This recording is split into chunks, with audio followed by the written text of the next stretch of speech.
Good morning students. How are you बेटा? अच्छे हैं आप लोग?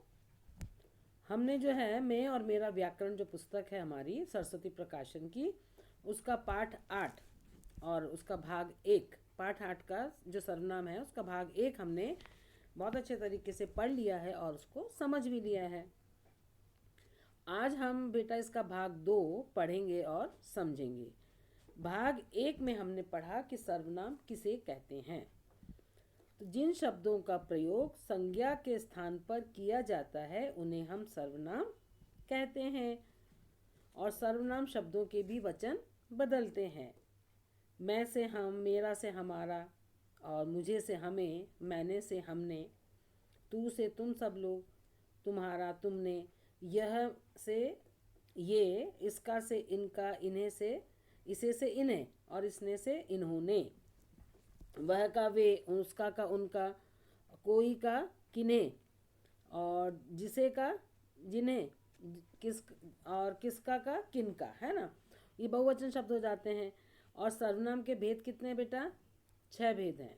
पहला पुरुषवाचक सर्वनाम, दूसरा निश्चयवाचक सर्वनाम, तीसरा अनिश्चयवाचक सर्वनाम, चौथा प्रश्नवाचक सर्वनाम, पांचवा संबंधवाचक सर्वनाम और छठा निजवाचक सर्वनाम, है ना। और उसके बाद हमने इन भेदों का जो पहला भेद है पुरुषवाचक सर्वनाम, वो भी हमने पढ़ लिया था, है ना। तो पुरुषवाचक सर्वनाम में जो है, जो सर्वनाम शब्द बोलने वाले, सुनने वाले के लिए या तीसरे व्यक्ति के लिए प्रयोग किए जाते हैं उन्हें हम क्या कहते हैं बेटा? पुरुषवाचक सर्वनाम। और पहला तो होता है मैं, माने फर्स्ट फॉर्म, है ना। दूसरा तुम, सेकंड फॉर्म, और तीसरा अन्य, थर्ड फॉर्म। ना तो मैं हूँ ना तुम हो, तीसरा व्यक्ति, राइट। इतना अपन ने पढ़ लिया था और समझ लिया था। आज बेटा इसका दूसरा नंबर का पॉइंट अपन पढ़ेंगे। पेज नंबर 52 आप लोग निकाल लीजिए और पेंसिल से पॉइंट आउट करेंगे जहाँ हम पढ़ रहे हैं। आपको पता होना चाहिए कौन सा शब्द किस शब्द को क्या कहते हैं, ठीक है। नंबर 2, निश्चयवाचक सर्वनाम। यह गेंद सुंदर है, पापा मुझे यह जहाज चाहिए। तो बेटी यह शब्द जो गेंद के लिए आया निश्चितता है ना। और यह शब्द यहाँ पर जहाज के लिए आया, ये भी निश्चित है, तो ये निश्चयवाचक सर्वनाम में आएंगे। जिन सर्वनाम शब्दों से किसी पास या दूर की वस्तु अथवा व्यक्ति का निश्चय पूर्वक बोध हो, वे निश्चयवाचक सर्वनाम कहलाते हैं। जैसे यह, वह, ये, वे, इसने, उसने आदि। तो ये आपका निश्चयवाचक हो गया बेटा। अब नंबर 3 पर है अनिश्चयवाचक सर्वनाम। लगता है बाहर कोई आया है, तो आया तो है, कौन आया पता नहीं है, कोई है, तो वो निश्चितता नहीं है उसमें, अनिश्चय, तो अनिश्चयवाचक सर्वनाम में आया है। जिन सर्वनाम शब्दों से किसी निश्चित व्यक्ति या वस्तु के बारे में पता नहीं चलता है उन्हें अनिश्चयवाचक सर्वनाम कहते हैं। जैसे कोई, कुछ, किसी, किन्हीं आदि। ये आपका क्लियर हो गया बेटा। अब नंबर 4 पर है प्रश्नवाचक सर्वनाम। आप कौन बोल रही हैं? आपको किससे बात करनी है? तो कौन और किससे, तो प्रश्न पूछे जा रहे हैं, तो ये प्रश्नवाचक सर्वनाम है बेटा, है ना। जो सर्वनाम शब्द प्रश्न पूछने के लिए प्रयोग किए जाते हैं वे प्रश्नवाचक सर्वनाम कहलाते हैं। जैसे कौन, क्या, कैसे, किसे, किसने आदि। आया समझ में बेटा? तो ये हमारे नंबर 4 कंप्लीट हो गया, नंबर 4 पॉइंट। अब आप आ जाइए पेज नंबर 53 पर, राइट। पेज नंबर 53 पर है, सबसे ऊपर है संबंधवाचक सर्वनाम। तो जो सर्वनाम जिसकी लाठी उसकी भैंस, तो जिसकी और उसकी दोनों शब्द एक दूसरे से संबंधित हैं, है ना। जिसके लिए बोला जा रहा है उसी के बारे में बात की जा रही है। तो वे सर्वनाम शब्द जो उन दो वाक्य खंडों को जोड़ते हैं, है ना।